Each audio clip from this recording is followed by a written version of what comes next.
तो साथियों नमस्कार और स्वागत है आप सभी का हमारे YouTube चैनल स्टडी सर्किल में। और इस वीडियो में हम बात कर रहे हैं यूपीएससी 2026 के लिए क्विज को लेकर। और यह क्विज भूगोल विषय से संबंधित है। देखें जो पहला प्रश्न है हमारा, पहला प्रश्न है कि भारतीय भूभाग की भूवैज्ञानिक संरचना और निर्माण के संबंध में निम्नलिखित कथनों पर विचार करें। 3 कथन दिए हुए हैं। पहला कथन है कि शिलांग या मेघालय पठार भूवैज्ञानिक रूप से प्राय द्वीपीय ब्लॉक का ही विस्तार है जो मालदा फॉल्ट द्वारा अलग किया गया है। दूसरा कथन है कि भारत के विशाल मैदानों को हिमालय के उत्थान के बाद निर्मित एक भूतुल्यकालिक अवसाद माना जाता है। कथन 3 है दक्कन ट्रैप का निर्माण भारतीय और यूरेशियन प्लेटों के टकराव के दौरान दरार प्रकार के ज्वालामुखी विस्फोटों से हुआ था। बताना है कि ऊपर दिए गए कथनों में से कितने कथन सही हैं, केवल एक, केवल दो, तीनों या फिर कोई नहीं। तो यहाँ पे पहला कथन जो है ये सत्य है, दूसरा कथन ये भी सत्य है, तीसरा कथन जो है ये कथन असत्य है।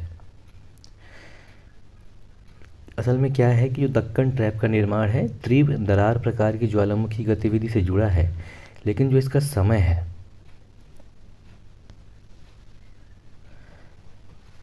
भारतीय और यूरेशियन प्लेटों के अंतिम और प्रमुख टकराव से पहले का है। तो इसलिए यहाँ पे पहला और दूसरा सही है, तीसरा कथन गलत है। तो सही विकल्प यहाँ पे बी हो जाएगा। केवल 2 कथन सही हैं, पहला और दूसरा। और प्रश्न नंबर 2 देखेंगे हम। प्रश्न नंबर 2 है कि हिमालय के संदर्भ में निम्नलिखित कथनों पर विचार करें। पहला कथन है कि हिमालय का पश्चिमी वाक्य विन्यासी मोड़ नंगा पर्वत के निकट स्थित है। और तो ये जो वाक्य विन्यासी मोड़ है जिसे सिंटेक्सियल क्या कहते हैं, सिंटेक्सियल मोड़ कहा जाता है या सिंटेक्सियल बैंड कहा जाता है, उसकी बात कर रहा है ये। तो पहला कथन है कि हिमालय का जो पश्चिमी सिंटेक्सियल बैंड है ये नंगा पर्वत के निकट स्थित है।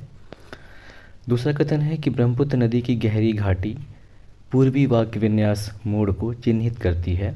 कथन तीसरा है कि ये तीखे हेयरपिन मोड़ मुख्य रूप से भारतीय प्लेट के आकार के कारण हैं जो इसके उत्तर पूर्वी और उत्तर पश्चिमी कोनों पर नुकीला है। उपरोक्त कथनों के संबंध में निम्नलिखित में से कौन सा कथन सही है?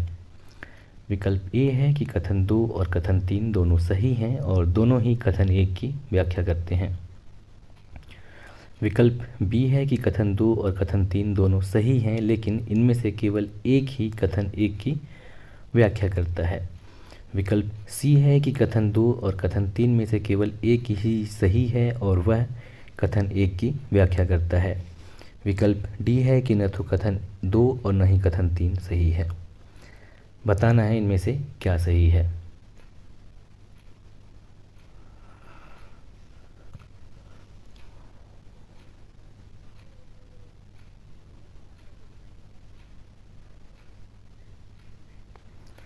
तो यहाँ पे पहला, दूसरा और तीसरा ये तीनों कथन सही हैं और कथन 1 की व्याख्या दोनों मिलकर नहीं करते हैं, ये अलग अलग हैं। इसलिए यहाँ पे सही विकल्प बी हो जाएगा कि कथन 2 और कथन 3 दोनों सही हैं, लेकिन इनमें से केवल एक ही कथन 1 की व्याख्या करता है।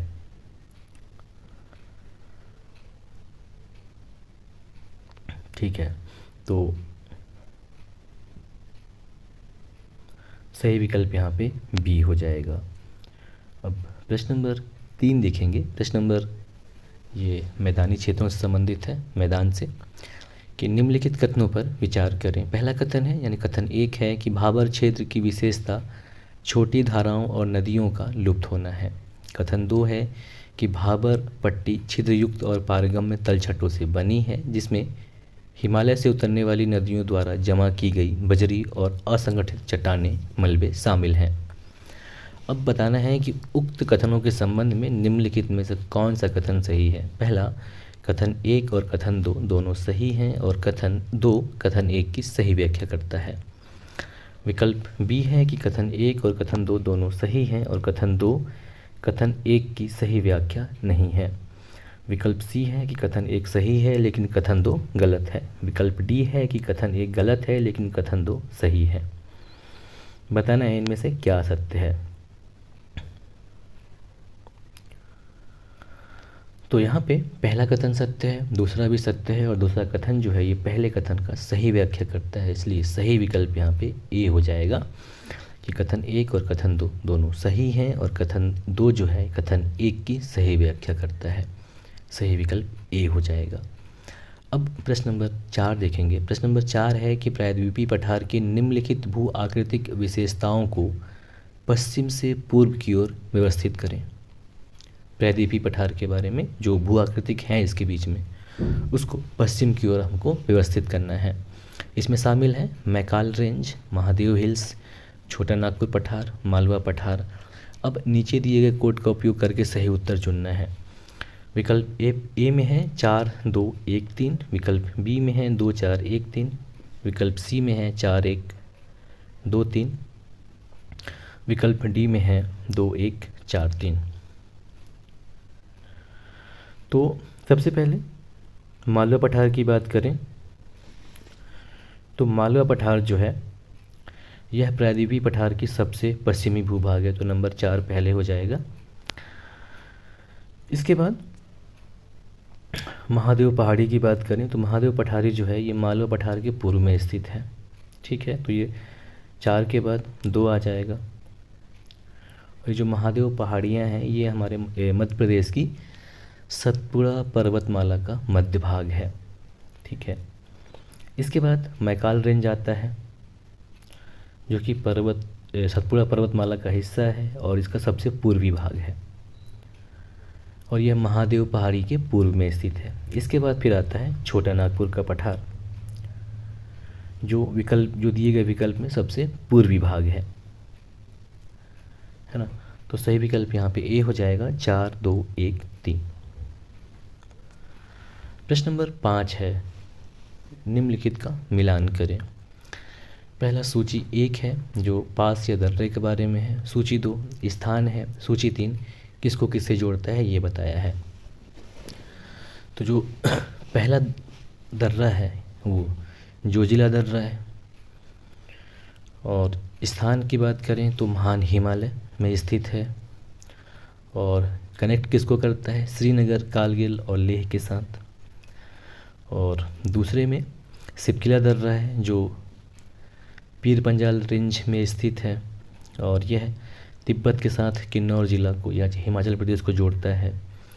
और नंबर 3 पे है बनिहाल दर्रा जो कि जास्कर रेंज में स्थित है और यह लाहौल और स्पीति के साथ कुल्लू घाटी को जोड़ता है। और चौथे में है रोहतांग दर्रा जो कि धौलाधर पर्वत श्रृंखला में स्थित है और यह जम्मू और श्रीनगर को जोड़ता है। अब यहाँ हमको बताना है कि उपरोक्त पंक्तियों में से कितनी पंक्तियाँ तीनों पहलुओं में से सही ढंग से मेल खाती हैं, केवल 1, केवल 2, केवल 3 या फिर चारों।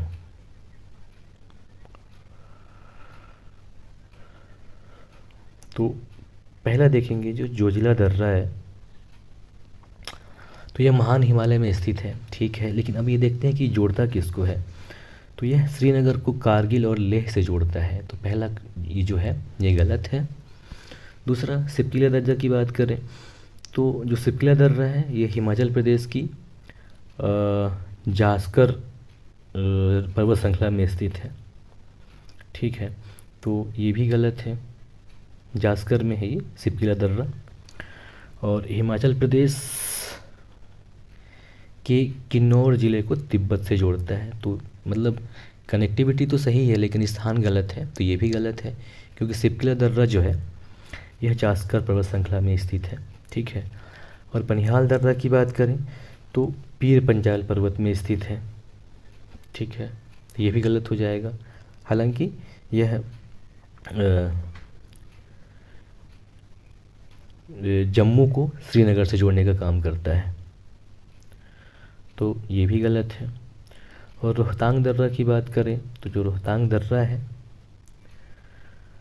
ये पीर पंजाल पर्वत में स्थित है और ये जो हिमाचल प्रदेश में कुल्लू घाटी को लाहौल और स्पीति घाटियों से जोड़ता है। तो यहाँ पे जो सही विकल्प होगा इनमें से कोई भी जोड़ी ढंग से मेल नहीं खाती है।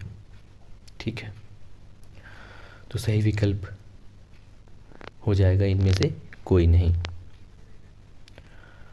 और प्रश्न नंबर 6 है हमारा कि भारतीय मानसून की कार्य प्रणाली के संबंध में निम्नलिखित कथनों पर विचार करें।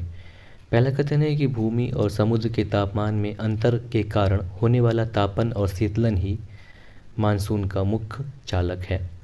दूसरा कथन है कि ग्रीष्म ऋतु में अंतर उष्णकटिबंधीय अभिसरण क्षेत्र है जिसे कि ITCZ कहा जाता है का उत्तर की ओर खिसकना दक्षिण पश्चिम मानसून के आगमन के लिए महत्वपूर्ण है।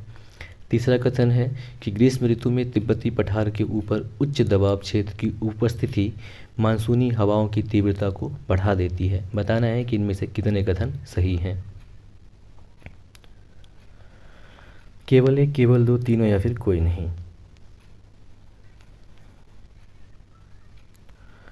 तो कथन 1 की बात करें, कथन 1 सही है और कथन 2 की बात करें तो ये भी सत्य है। तीसरा कथन जो है ये गलत है।